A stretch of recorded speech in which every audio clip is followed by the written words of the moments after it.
Welcome everyone to HSAA Union Talks, speaker series which kicks off tonight and has 4 more planned events, with the final event on April 10th, which is where we discuss the findings of the recently published report, Alberta in Context, Healthcare and the NDP Government. My name is Mike and I have the privilege of being the president of the Health Sciences Association of Alberta, and tonight's speaker series begins with our friend Dr. Glynnis Lieb. In the lead up to a really important provincial election, we want to make sure that our members have access to information on issues that affect them, that affects our healthcare system, that affects our workers, and that impacts the overall health and well-being of Albertans. I also want to welcome those of you joining us remotely, HSA members, members from other unions, and members of the public who are watching us live stream at meet.hsaa.ca. A shout out to any member out there around the province who's organizing a screening for their local units tonight. Following the talks, we will have about 15 to 20 minutes of question and answer. We encourage your questions. And for those live streaming, we want you to actively participate as well.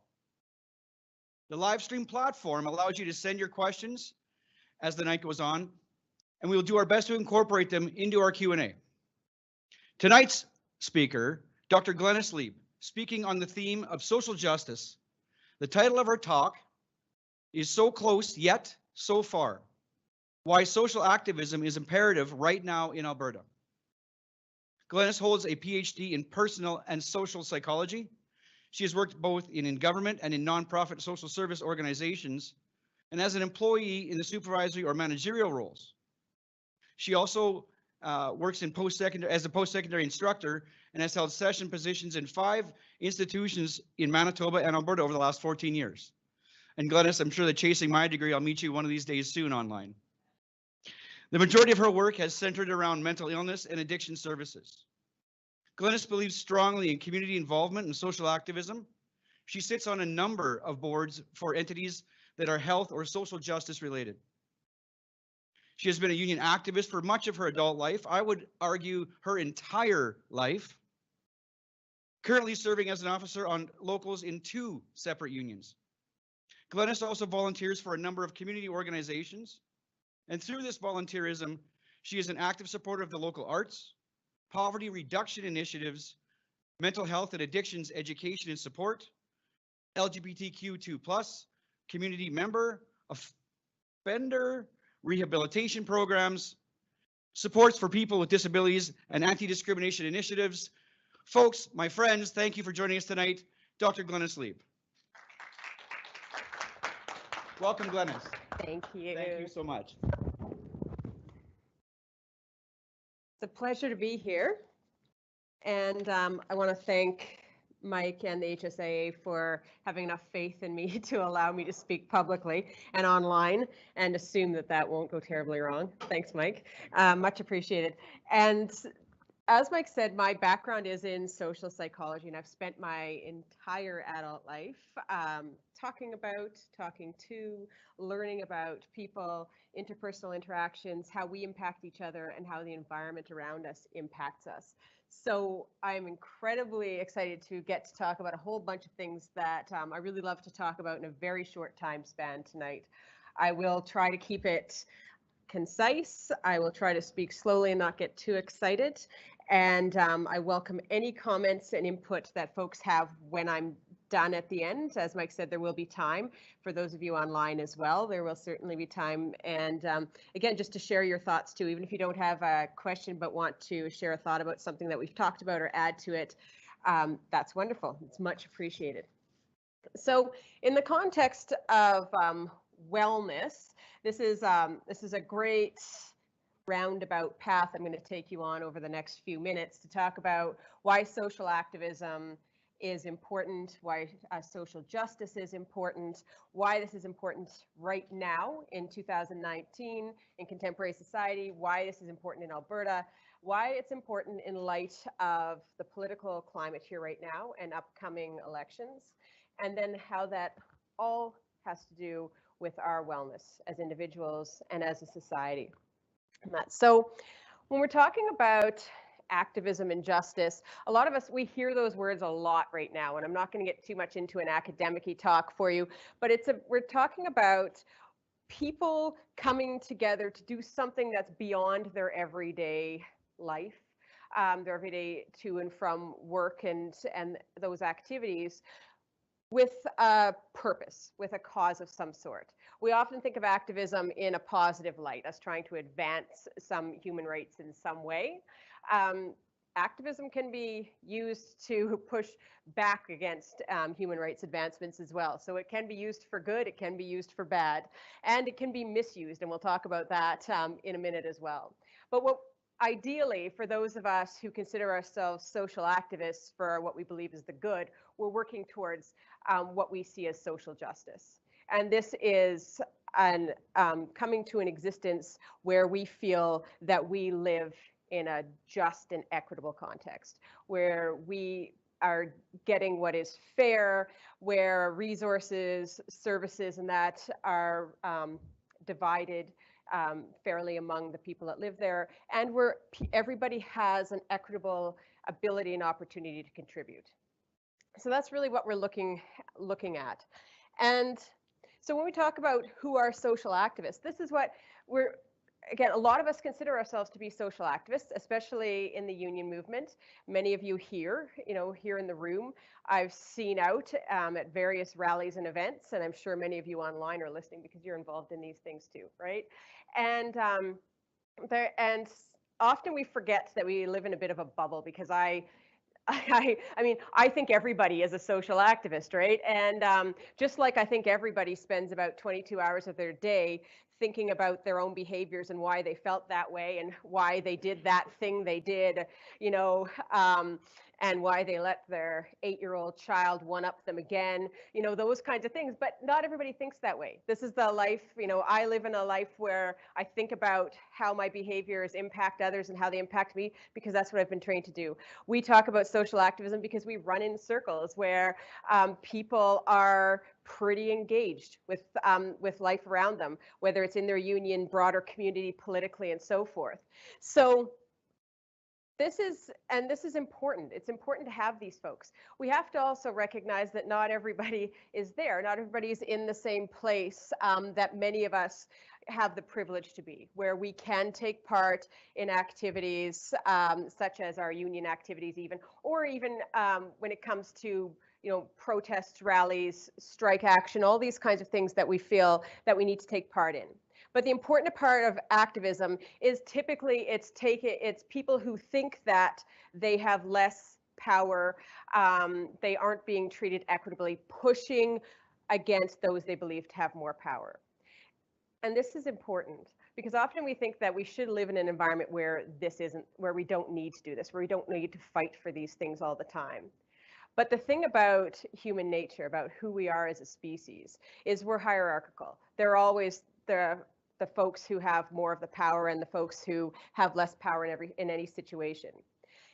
And truthfully, the only way that we ever advance, that we ever move forward or decide to do things differently, is because those who perceive themselves as having less of something start demanding it and pushing. Because those who have are quite comfortable where they are. Why would there be impetus to change, right? So this is really important, because we have to remember this, even when it's our friends who have that perceived power. And we have to think about that in the context of the elections that are coming up, and I'll get back to that in a minute. Okay, so keeping on with this idea of activism, I want to stay here for a bit, because this is, again, it is the thing to do right now.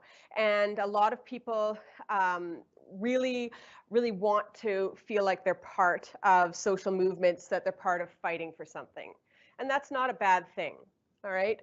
But this, a lot of people perceive, because of what we're seeing in media, that this is a time of great levels of disenchantment, great levels of activism and fighting back. And we perceive it because we're seeing it. We're seeing it all over the internet, mostly. And a lot of people who are fighting back are keyboard warriors, which isn't a bad thing. All of us are those at some point, right? Some of us here in the room tonight, right? And that's so. Exactly, we can all be keyboard warriors, but it's looking at how easy is it to engage yourselves right now, and finding that balance again between being too easily engaged and having the access that people once didn't once have, right? Because I've read a lot online about people likening the level of activism today to that back in the 60s and 70s, right? But we see a lot more today. We don't know necessarily, or for many of us who've lived in that span in between, there's been social activism, there's been people pushing all along, but we see it now, and things become amplified because I can send one tweet about something that people think is a mic drop. That's never happened to me, but if I did send one tweet that was a mic drop about some political issue and all of a sudden it goes viral, right? It reaches a whole bunch of folks and gets a whole bunch of people talking. It's much easier to have that kind of reach. And so with that, we also are experiencing a phenomenon where activism is kind of becoming a form of entertainment, which isn't necessarily a good thing, where we are kind of, perversely obsessed with what people are fighting about, and people jump in the fray and then jump out when it's not convenient, and that too. So we really run the risk of trivializing, and on the other side of that, inundating ourselves, where we think there's so much that we're worried about. And I found myself caught in this too, where I'm worried about like everything that's happening around me here in the province. I'm worried about the fact that we have First Nations communities that don't have potable water. I'm worried about missing and murdered Indigenous women and girls. I'm worried about the fact that why the hell have we not intervened, and done something better rather than taking advantage of what's happened to the citizens in Syria and Yemen and all those, and I'm worried about, my own son and his experiences and those kinds of things. So it's easy to kind of become overwhelmed, like a tweet, send a tweet, that sort of thing, out of emotion, but also like a tweet, send a tweet, and feel like you've done something, right? And you have done something, but is that where it stops? All right. So there's all these cautions, and people getting inundated with causes and places to be involved, and getting feeling like there's so much wrong with the world that we live in, that we see this this kind of being overwhelmed, being disenchanted, feeling like there's too many things to focus on, or not being able to give full attention to the things that you do, and sometimes accidentally jumping on bandwagons that you then want to pedal backwards very quickly to get off when you realize that you're misinformed, right? And so these are all risks that we run today in this really frenetic life that we live, and with vast amounts of opportunity to participate. But a thing that we have to remember right now is that people do feel like there's something that needs to shift. And I've been sensing this for, again, and this is not scientific, this is me sensing it for the last couple of years, and I don't know who else feels the same way. It just feels like there's this, everybody's kind of, I don't know, tense, if you will, on edge, waiting for something to shift. It feels like something has to give. And what is that going to be? And if you look, I mean, our human existence is kind of cyclical. When we look back through history, we've seen, people moving through ages of relative advancement, enlightenment, to a point where it's seen as hedonistic, and then kind of becoming more conservative and constrained again, and that sort of thing. And we've all been watching what's been happening in the last few years, particularly since the U.S. election in 2016, and wondering, where are we going? What's happening? Are we about to kind of step back into really dark times and take some real steps back? Are we going to push through this, jump over that precipice, and end up in a period of enlightenment, advancement, when it comes to social activism? What is going to happen? And the thing is, for those of us who think about these things, we're probably all agonizing over this a fair bit. For the general public who doesn't have the privilege of being able to ponder these things on a philosophical level all the time, because they're trying to get by, or they haven't been engaged, or they haven't, been asked their opinions, or, or feel like they don't have, for whatever reason, feel like, they don't have the voice to share their opinions. This can look, either overwhelming, or people can assume that there's a steady trajectory upwards when it comes to social advancement, that things have been getting better, so they're going to continue to get better, right? And I've experienced that a lot in conversations with people. You know, for instance, with there's been a lot of media around the proposed ban on conversion therapies, and I have the privilege of being part of that working group. And I've had so many people say, "How can that happen? How can there still be these things happening in Alberta today?" And it blows people's minds that these kinds of things still happen, right? Just like for some of us, when we see instances of homophobia, anti-Semitism, all those sort of things, it blows our minds that these things can still happen. And then when you see reports that these kinds of activities are on the rise in different areas, that's really jarring to hear. But a lot of people who aren't having the opportunity to be as involved aren't necessarily seeing these things and are assuming that this is relatively a relatively safe place that we live in right now, and it's relatively okay. And we have a problem in the sense that we have folks who believe that we can't lose what we've gained or haven't given a lot of thought, apathy. And then we have the other side of things where we have people who are getting involved at kind of a frenetic level and maybe not feeling overwhelmed on that side of things.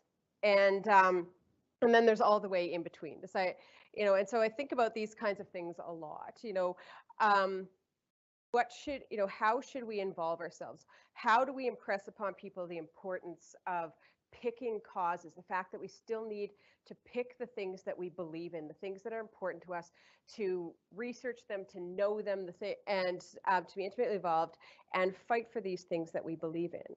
And why is this important right now? You don't have to fight for everything, but you do have to fight for some things. And we all have to play a role in this as Albertans. And it is still necessary, no matter how advanced that we think we are, because we have gained a ton. When it comes to human rights and our social norms and everything in the last even half century, we have gained so much. But when we look around, we can see that it's precarious. The incidences that we've seen happening in the last couple of years, even the hate crimes here in Canada, the rise of the fascist movement here, those kinds of things tell us that these gains are precarious. We're not there yet. And when I think about that, again, through a social psychology lens, I look at this, where do we have to go from here to continue to play an active role to get the province that we want, the communities that we want, that are advantageous and equitable for everybody? I think a lot about this, the idea of being allies, because that's a word that gets thrown around a lot. And I work for an organization that serves the LGBTQ2S community. So we talk, that in that world we talk about allies a lot, and a lot of you hear those words in your various lives. And I think about, what does that actually mean? And for a long time, allies were folks who could get through the doors into places of power, who who chose to stand up for some marginalized group, right?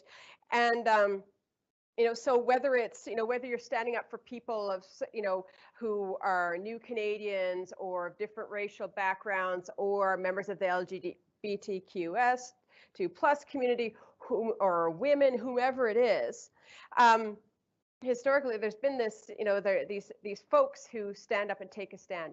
And we have the members of marginalized communities who have been really notable in history, right? But we also have all these people who were typically, white, middle class, upper middle class, often male, and who have had entree into certain venues and have given a helping hand or supported or been allies for other groups. And I think about that now too, because I think we're at a point, especially when it comes to to those of us who see ourselves as being activists, as being progressive, as being left, where if we want to get to the next level, if we want to to eliminate the risks of taking some giant social steps backwards, it is time that those of us who have privilege, and I'll use myself as that, as that example, because through a whole bunch of factors that have nothing to do with me earning them, I get to walk through a lot of doors that a lot of people don't. The fact that I was born in Canada, the fact that I don't have a disability, the fact that I'm white, all these things, the fact that I'm cisgendered, all these things make it easy for me to walk through a lot of doors, right? And that, so I can walk through those doors and I can, and I can say, we need to, bring potable water to First Nations communities. We can't be racist. We, all these kinds of things. Or I can walk through, I can walk through those doors and fight for whatever cause. And that's a great thing. That's great.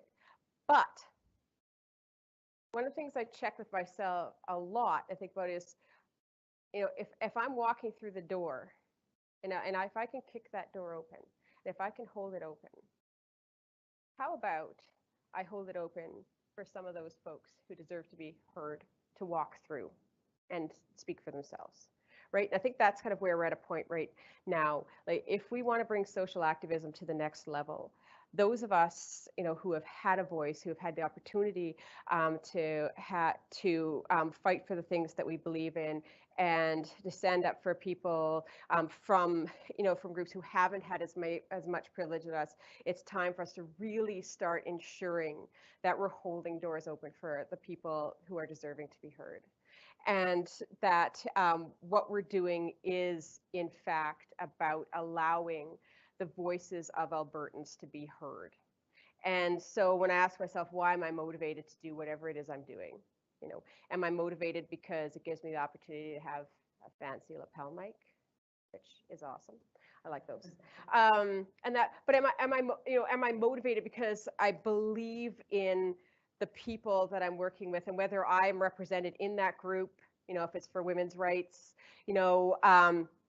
LGBTQ rights, whatever it is, if I'm not, if I'm fighting for people I love who, come from different religious or racial backgrounds, that sort of thing, am I helping and where do I need to step back and let those folks through, and stop being the one with the lapel mic, give it to somebody else for a while, and because people need to be heard. And so these are the questions I've been asking myself a lot in the last couple of years, at least. What are we doing here? Because we keep we're lamenting the fact that we need more people from diverse backgrounds in positions of conventional power as elected officials and all those things. And what can we do to get more people there? I work in a not-for-profit at the University of Alberta. We're continually talking about equity, diversity, inclusion. How do we, how are we more reflective of Alberta's population? How can we be more supportive? How can we hear the voices of people? And that too. And to really delve into that, you have to take a step back and look at, what are all the things in society that build it so people who look like me are much more likely to be in that environment in the first place, right? Let alone moving up to positions of power. And that, so thinking through these things, I can come back around to my earlier statement that social activism is crucial right now. It is crucial. And it's crucial in the current climate that we're in. But we have to really ensure that what we're doing when it comes to social activism, and that is understanding the environment we're in and who's in it. Okay, so recognizing that we need to change who gets seen, who gets seen as the voice of the activists, the voice of the people that are pushing back against the powers of be. We have to challenge the assumptions that we're relatively safe and things that we've seen happen in other places can't possibly happen here, because they can. We're seeing that in Ontario. We have to recognize that change, any kind of social change, and that for human beings is naturally uncomfortable. And that doesn't mean it's a bad thing. It just causes us to adjust. And that we, as human beings, are attracted to what we know and understand. And so it's, even if that's not pleasant. And so it's very easy for people to slip back into what's familiar to them. into, social norms and mores and that are familiar to them.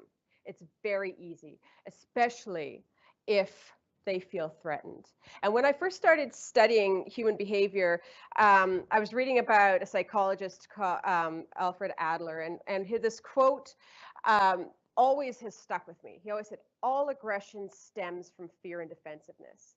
All aggression stems from fear and defensiveness. So when we look at the things that are happening around us, the fascist movements, all these, the people, people striking out against new Canadians, immigrants, refugees, even women. We go back to, Toronto and the van attack in Toronto, which is motivated by that individual's hatred of women. All these things, we have to really understand that people are coming, if we think about it, that people are coming at this from a position of fear and defensiveness, and it doesn't have to be rational, and it doesn't mean that we're justifying it, but really thinking about what is motivating these things that we're seeing happening right now. What's motivating, we look at the yellow vest movement here and the infiltration of a fascist into that and those kinds of things, and understand that if we try to hear people out and look and understand where people are coming from, not justifying it, but understand.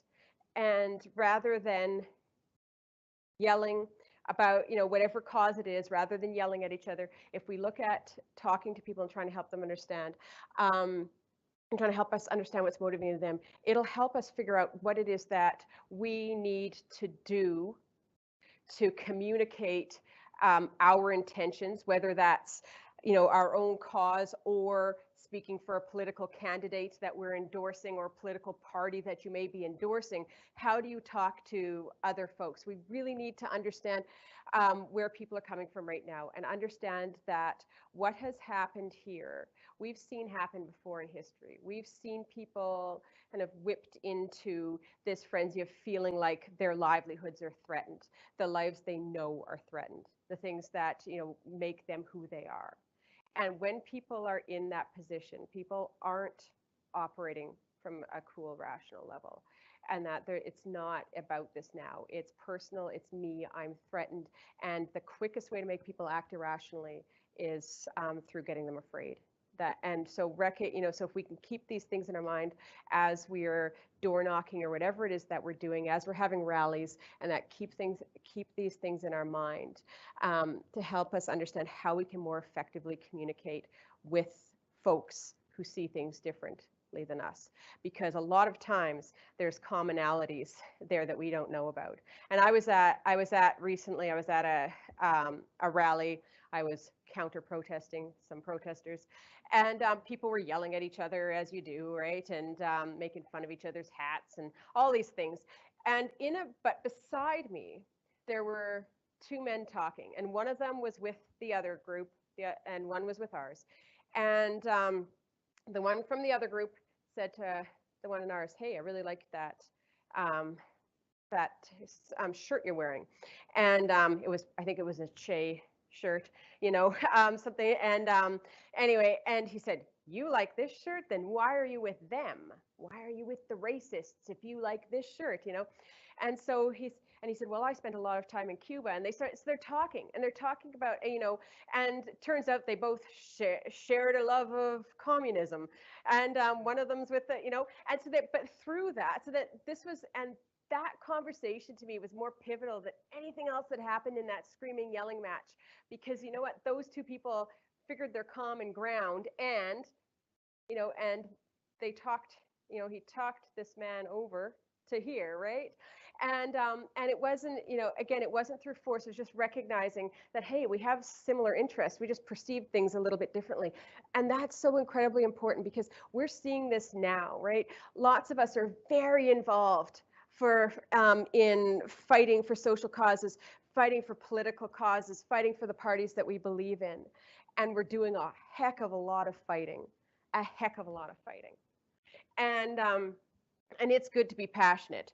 it's good to be aware of these things. But the thing that we know about human nature too is that when it comes to people who feel really strongly on one side and people who feel really strongly on the other side, and then all those folks in the middle, you actually have a better chance of changing the opinion of somebody who's very passionate about the cause, even if they disagree with you, because they're passionate about the cause. People who are indifferent, sometimes. But remembering that the people who are passionate, even if they disagree with you, right?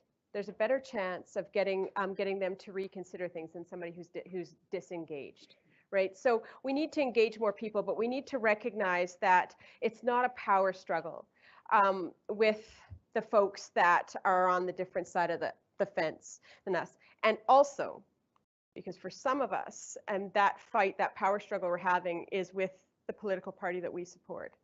And we have to remember this too. We can be social activists. We can be out there in the streets fighting for what we believe in. And we can believe that that's fundamental to every society, because it is. And no matter what government is in power, it has to be. There always has to be that level of counter control. The people pushing and reminding those folks who have the power that we're there, that we're still there, that what we want matters. There always has to be that, right? So even if you believe that that grassroots movement is where all the action really happens, and it often does, it doesn't mean that we should take a back seat to politics, to conventional politics, right? We need to have our say. And even if you don't see the person or the party that you think represents your needs, you look for the person or the party that you think is closest or is most likely to hear what you have to say. And you vote them in, and then you remind them that you voted them in, and you ask them to listen to you. Because if we don't, if we just keep saying, oh, you know, every government looks the same, no matter what, and I've heard that so many times. Now, there's probably a time when I was, 18, 19 for a minute where I actually believed that too. Every government's the same. And then I realized, well, of course, every government's going to be the bloody same if the same people have their ear, no matter who's in government, right?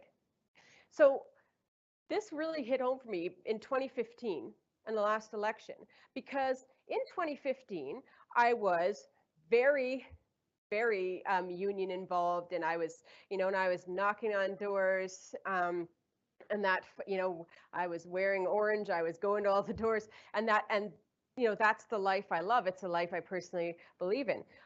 But being like many Albertans and having multiple jobs to make a living, I was also working in, I'm doing a contract for somebody who is a very high-ranking person, and thus drew a lot of wealthy elite folk around. So those people circling around him were the then wild rosers and PCers, right? They were wealthy, they were wild rosers, PCers through and through. And they were knocking on, well, no, they don't knock on doors.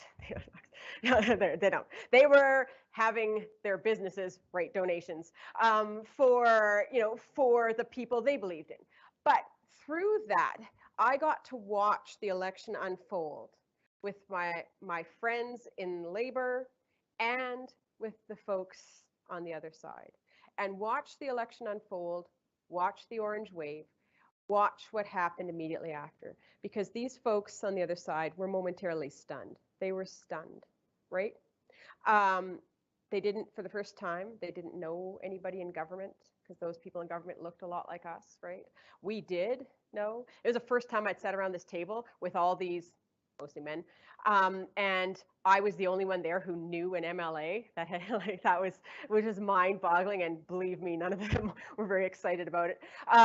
But what I saw was they were stunned for a minute, and then they gained their footing. They straightened up their suits, and they started watching, and they went back and they started knocking on those politicians' doors, because their whole adult lives and their parents' lives, they have had the ears of government in this province, and they're used to it. And they're used to banging on those doors and expecting meetings and expecting to be let in, right?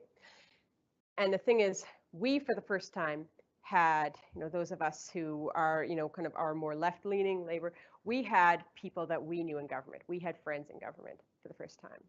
And they're our friends. They're like, yay, our friends are there. They're going to take care of us, right? But we weren't used to being able to knock on doors and get the ear of government and that in the same way.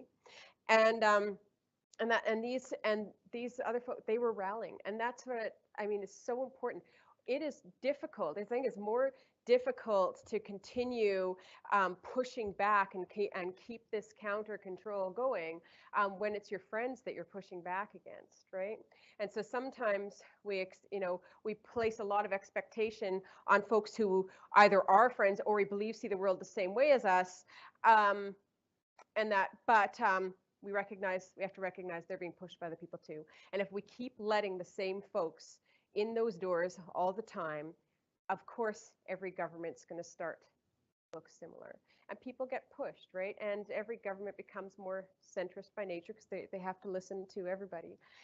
But we have, again, if this is not what you want to see, if you want to see a government that looks more like Alberta, more like us, that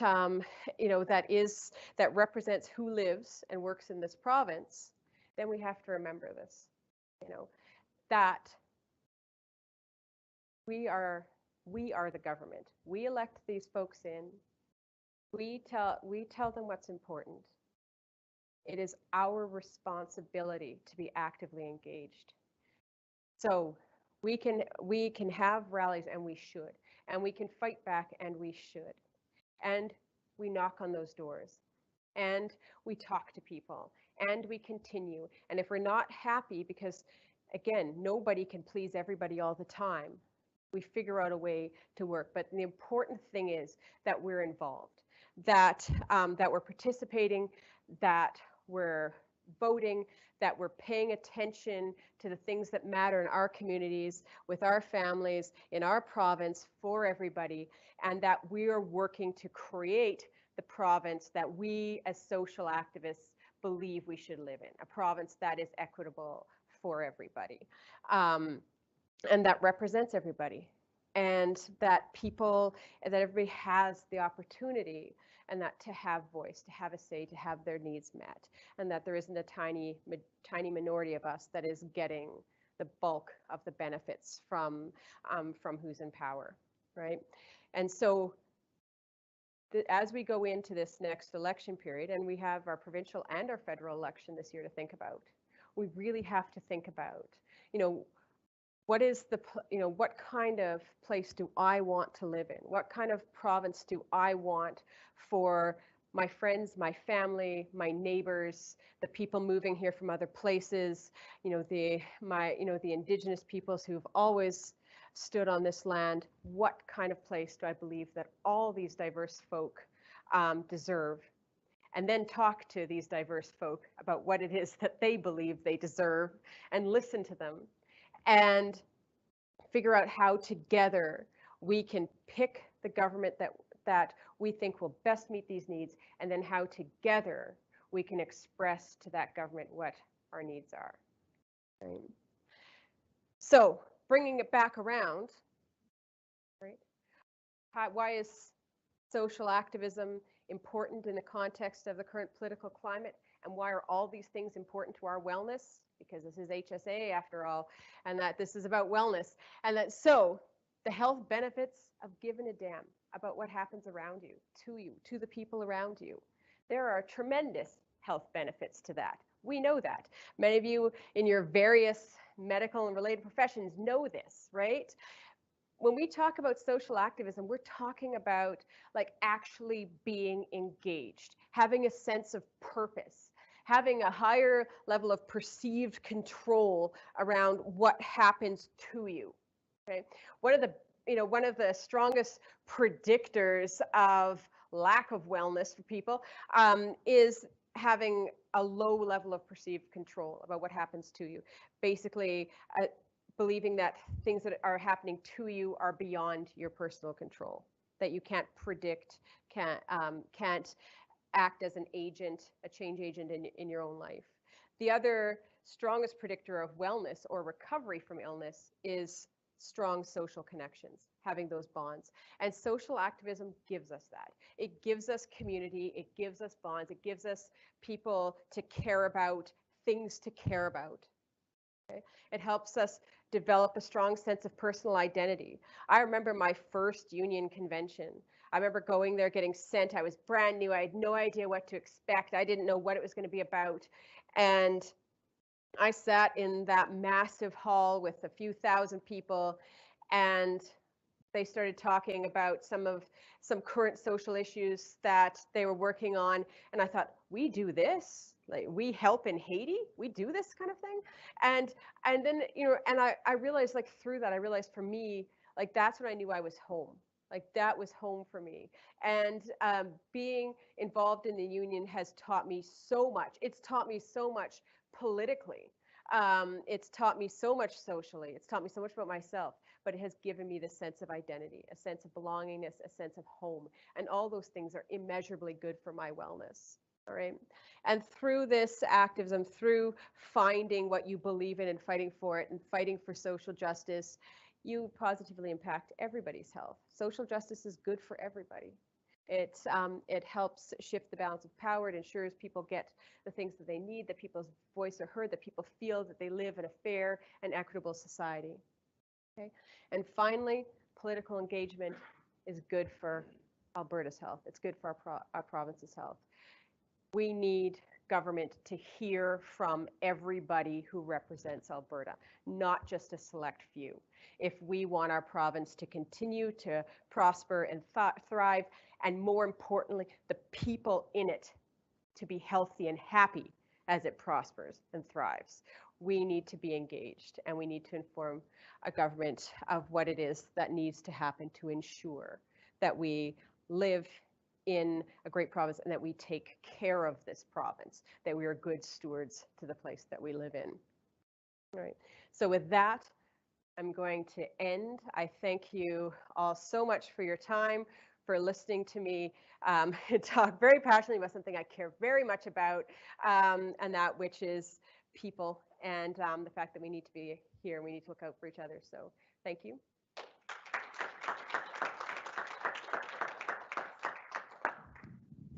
Let's see how this is going to go. Glynnis, you can't leave. I've got a few questions in my hand here, and I'm going through in my head going, I have so many other pieces I should have been writing down as you were talking, but I wanted to hear what you had to say. Listen, folks, across this province, we're sitting at minus 20 out there. The snow is blowing, and I'm so happy that you're all joining us tonight here in our hall and across this province. Glynnis, the first question I have for you, it's like a half Winston Garlick question. Oh. And a half Glynnis Lieb question. I'll work on a bit of the Winston Garlick part, and you work on the Glynnis Lieb part. So the question is this. What was the relationship between social movements and the union in the past, Winston? And what do you think is an effective relationship moving forward?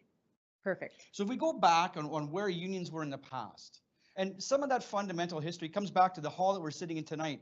As a union, we said we used to gather, we used to take care of each other. We had a social aspect to our union. When a brother or sister was hurt on the job, we took care of them. There was no such thing as health benefits back 100 years ago. And then we thought, what we should do is have health benefits paid for by the employer. Imagine and then we thought maybe we should have a 5-day work week, maybe an 8-hour work day, maybe childcare, maybe social structures and pensions. And that's what unions did in the past. Yes. Where do we go from here? That's a great question, because I thought about that a lot. And I think that, again, I think we run the risk of folks thinking that, or either, well, forgetting the role that unions play, because many of us have never lived in a Canada that didn't have a 5-day work week, those sorts of things. But the other thing is, if we haven't had to fight for anything fundamental, and it's easy to think that a union is something that collects your dues, right? And negotiates a contract, if you're aware, that, because just an insurance company, maybe, right? Exactly, right? Yeah. But I look at this, and I look at our changing culture, and that too. I see, historically, I mean, religious institutions played a really crucial part in social, in the social landscape, and there is, faith is still a part of things, but not like as we become more and more diverse, and I really think that unions are our social conscience. I think that we have a strong moral obligation as unions to demonstrate how people should treat each other, how people should care about each other in this capitalist world that we live in. That we need to care about each other. We need to care about the planet that we live on, all those sorts of things. And and we're doing a lot of that. And when people become involved in their unions, they see it. But if they're not actively involved, they might not see it as much and realize, like I said, when I went to that first convention, I realized like all these things that we were doing, not just provincially, nationally, but globally, right? And so I think unions play a crucial role in demonstrating how we should be living today. And I think they're more important than ever. And taking that leadership role, you're absolutely right. If there's any questions from the crowd, please just raise your hands. And one of the pieces that caught my eye in your talk was the word fear. And people attach to the fear and they react to the fear. And I've been out on those lines, not maybe with you on a line, but when the guy on the other side is in a mask and yelling and the police are coming and the fear is there and it's present. And is my conviction strong enough? Am I on the right side of this dispute? And that fear, so. And the one thing that, what helps dissuade fear is knowledge. And the more you know about the cause you're fighting for, the more you're confident that you understand what you're fighting for and that you know why you're there, the less likely you are to buckle under that kind of pressure, right? And that too, and there are consequences. We know these things. And again, different people are, going to be involved to varying degrees.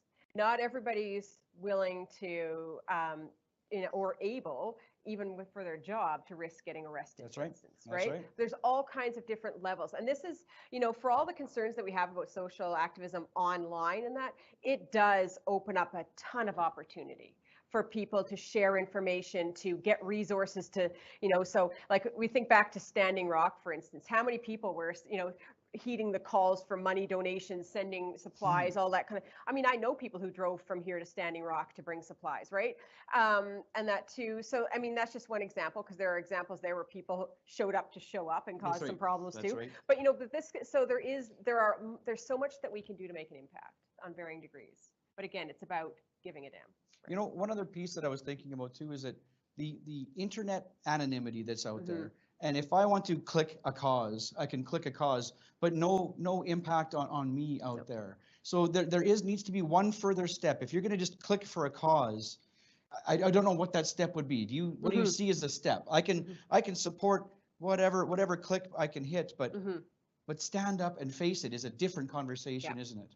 It is. And I had this conversation with a few friends so much, and I had mentioned Syria, but I was really struggling, and still am.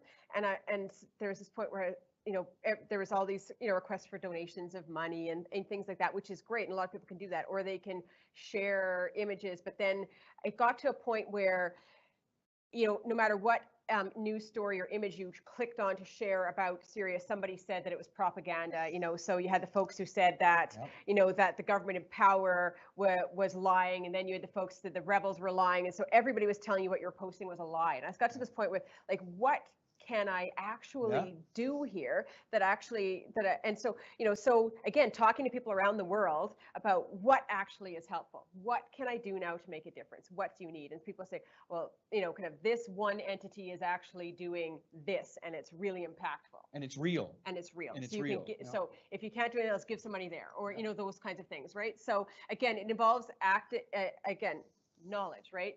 Asking questions, talking, it's, and lots of times we will hit, send or whatever, repost. Collectivism. Yeah. And so somebody called it slacktivism. Slacktivism, because you can just like click and be like, oh, look at that. Job I was well an done, activist right? today, right? That's right. But I think, again, reminding ourselves, and not every day, and again, not every day do we have time to do this. But it's about realizing you can't be a warrior for everything. Pick the things you believe in, educate yourself. I look at some of our friends who we see are activists online who are so well versed in the topics that they're fighting for, whether it's, national pharmacare or whatever it is. They're so well versed, they can take on anybody in an argument with facts. And that's the other thing, be able to fight with facts, not anger, right? Awesome. I do have another question that came in from our friends up North Grand Prairie. So obviously sitting sessions that are going on out Yeah. there are actually happening because Sherry's watching us live. Yeah. Hi, Sherry, how are you? And here's Sherry's question. As a union, we have taken a strong political stance that might not be popular with all of our members. Yeah. However, it aligns with our values as a union. Yeah. How do we engage our members who do not feel our political activism is approaching us as a union? Sherry Mhm. Carter. That's a great Thanks, question. Sherry. And I think a lot of us have, That's appropriate. I couldn't faced read my own that. writing. That if, and I'm part of a union who just nationally decided to endorse a political party for the first time Oh. too, right? Formally. And that too, and not everybody feels that way. And the thing is, we forget that too, right? Because a lot of us, we see the same people all the time who are doing the same things. You remember that, just because you're a dues paying union member doesn't necessarily mean that you vote for a specific party. True. But I think that, we recognize that at any given time, and this doesn't give any political party just carte blanche to do whatever they want. It's, which party most closely aligns with these values. And right now, this party most closely aligns, and this is the one that we're going to vote, as a union, we're going to endorse. That doesn't mean as individuals, we're watching who you vote for, but we're hoping that you come and talk to us about, what it is. And I very recently had a string of engagements with an individual who felt very strongly differently. Mm-hmm. And but it was, again, figuring out, okay, this person wanted all the same things I did, but through their experiences in life and their family's history of voting, they interpreted a different path to those things, right? Yeah. And it's not, again, it's not to me to say you're wrong, this will never, it's to me to know my facts, so I can say, okay, like, emotion aside, this is what this party has done. If you want, farm care, if you want, equitable wages, whatever it is, this is what this party's done. This party doesn't endorse it. And that's, last election we went around and we said, what do you care about? And okay, on this issue, party A says this, party B says that, party C says that, right? So we've decided to endorse party A because they say what we believe our members want. And there's our reasoning. And I'm not going to force you to agree to it, but I'm going to explain to you where I come from. And I think an important piece is to listen to where they're coming from, Exactly. because their narrative has been from childhood. Yes. They have heard this story and it makes sense to them. And for my ears, it doesn't. And we need to listen to each other, I think, a little bit. Can you go back a couple of slides, Glynnis? There's the one that I saw. It kind of relates to the question I have. A little more. There was somewhere you had #MeToo. There we go, right there. Yeah. So that ties into this one. And the question is this: women around the world are doing a lot of mass mobilizing right now. Yeah. How do we bring that energy into the push for workers' rights as women's rights? And that's a great question, and that's one of the things, where we know that, like, social media has played a massive role in giving women voice around the world. And there's been lots of, folks, lots of psychologists, lots of social scientists looking into the role that it's played for women to be able to share information and communicate with each other in places where they're not physically necessarily free to do so. And even, again, and this could be right here in our country, other countries, et cetera, right? It's given women a lot of opportunity to share information and to mobilize. And we can, if you're going to be Winston, you can go back to the history of the role that women have played in the labor movement, which is a massively important role. And that often it got overlooked. And I think that, again, we look historically often the important roles that, that people played who didn't fit a certain profile, often got under, kind of got it washed under the history of what we talk about. But women have historically played a really important role, and recognizing now that the use of social media and that has helped to reinvigorate women and to be seen, to be heard, to have platform to talk about the issues that are important to us, like wage parity, like being able to walk down the street or work in our office without being harassed, right? These kinds of things we don't think about until we realize how incredibly important they are. And that now that when you have so many people who have the ability to talk about these things, looking at the Me Too movement, for instance, right? When you start talking about that, you are hard pressed to find anybody who is female identified who has not had an experience that falls into that. I can't, I mean, I've had a pretty lucky life, and I can still list off like a handful of really awful experiences, right? And so the fact that recognizing that these issues are incredibly important and giving us the platform to actually really get them heard and force people to listen to what we're saying.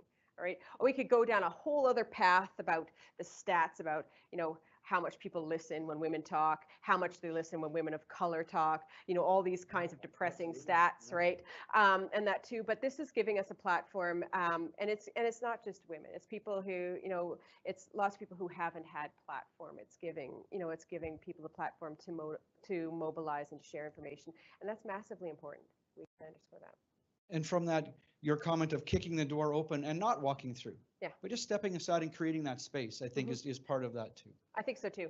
And I think, we have to recognize, and I think, and I said this before, and I said, and again, it's something that that it weighs on me a lot, because I recognize that, that there's a lot of opportunity, again, like I said, that I get. Yep. And I work darn hard in life, but I'm not the only person. There's a lot of people who work darn hard who have never had some of the incredible opportunities I've had. Absolutely. Right? And deserve it and have incredibly important things to say.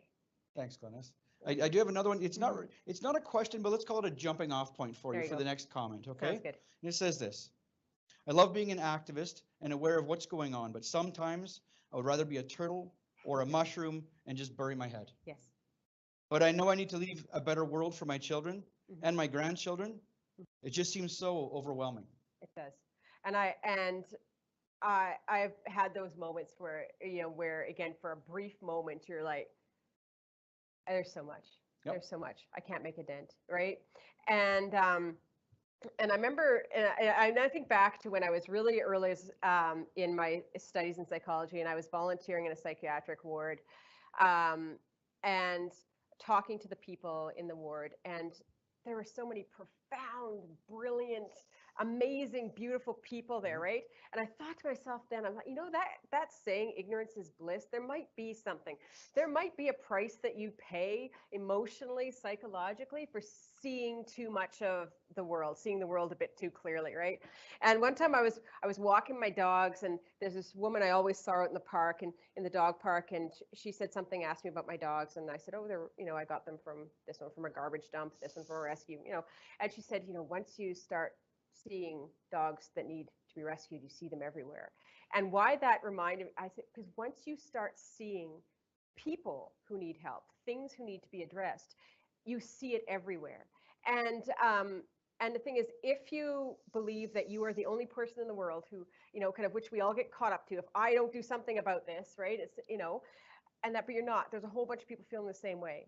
So find something that you're good at, something that you have the ability to address, and address that thing, or that one or two things, or that three things, and do it really well, rather than trying to spread yourself across the 88 causes that are going to, that are going to come across your Facebook page today. Find the thing that you really believe in, that you can actually make a dent. And because, when we have a few million of us who are doing that same thing, we can make a heck of a dent. And you're right, the 88 things that came across your page today. There was one of our board members gave me a little post one time, and it said, do what you can, when you can, for as long as you can, to as many as you can. Yeah. And at some point, you got to turn that thing off just for a minute, an hour, just reset. Oh, absolutely. Because we need you in the fight tomorrow too. Yeah, absolutely. And that's so important. I remember Gabor Mate, for anyone who does addiction work, know Gabor Mate, but he said, he said one time at an end of an event I hired him for, and he was talking, he said, the best thing that you can do for your child is to be happy. And I always think that too, as an activist, the best thing you can do for the people that you're trying to help is to be happy and healthy. You don't have to wear yourself into the ground. You don't have to sacrifice everything for the cause to have what you're doing be worthwhile. You, like you said, you give what you can. You work hard, but you take good care of yourself as well. You enjoy yourself, because, like I said, you're only good in the fight if you're a strong soldier, right? That's right. Yeah. Thanks, Glynnis. Folks, as we're getting close to the wrap up here, I have a few points for you. The next event for the speakers series will be next Thursday, February 28th at the Calgary HSAA Union office. The topic will be energy transformation, and And the speaker will be pronounced Yulia from Pembina Institute. And we hope you can all make it for that one as well. Friends, Dr. Glynnis Lieb, thank you so much for joining us this evening. Thank you so much, everyone, and we'll see you next week.